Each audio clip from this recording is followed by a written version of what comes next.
In August 2023, 40,000 scouts and explorers from across the world travelled to South Korea on the 25th World Scout Jamboree, seeking to make new connections, explore culture, and engage in breathtaking on-site activities. But with a typhoon looming, undesirable on-site conditions, and global news coverage, this jamboree had to adapt to city life to survive. Now, almost a year later, participants have reflected on their real experiences, so it's time to find the truth of this chaos from the ground. This is Gogglegonks, Jamboree Survivors.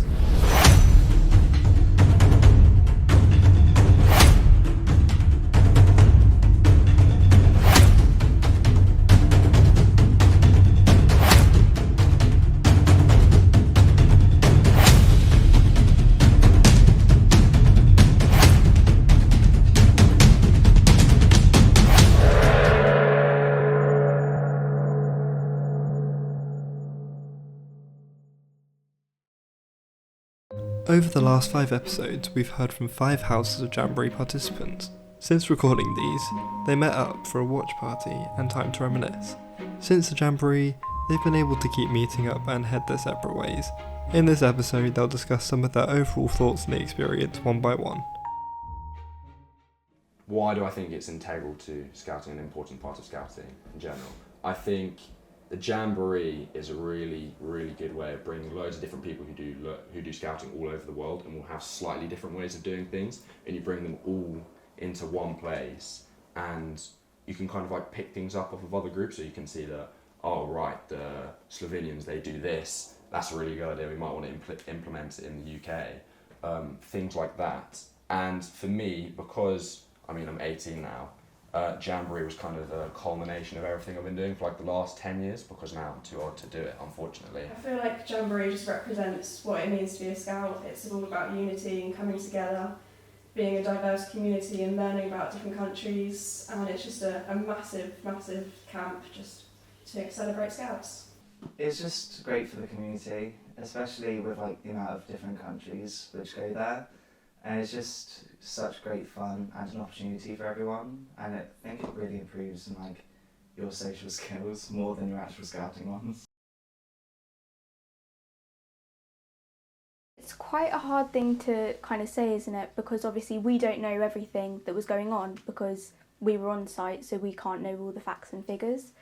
But I would say, although news and media does have a tendency to blow things out of proportion, and some of that was done, for the most part, I feel like it was a sort of good respect of like what actually happened, with people, the dehydration and the illnesses and all that stuff. So. Yeah, some of it was true. Like a lot of people did end up in hospital. Like we didn't have like the services that we needed, but at the same time, like they were saying, like the headlines and stuff, I made like a really bad decision to read them on the bus back from the campsite. See, everyone had a different experience on the site, so some people had a lot worse experiences. We were lucky that we had no one passing out, but obviously they told the story that people were struggling, they were dehydrated, that they were in the hospital, but obviously we knew some of that was true. There's only so many times you can see an ambulance passing you before you realise something's wrong, but yeah, a lot of it was accurate, but still we managed to have a good time, and they didn't cover that bit of it.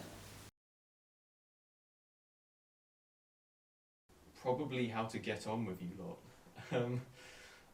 That was probably the main thing.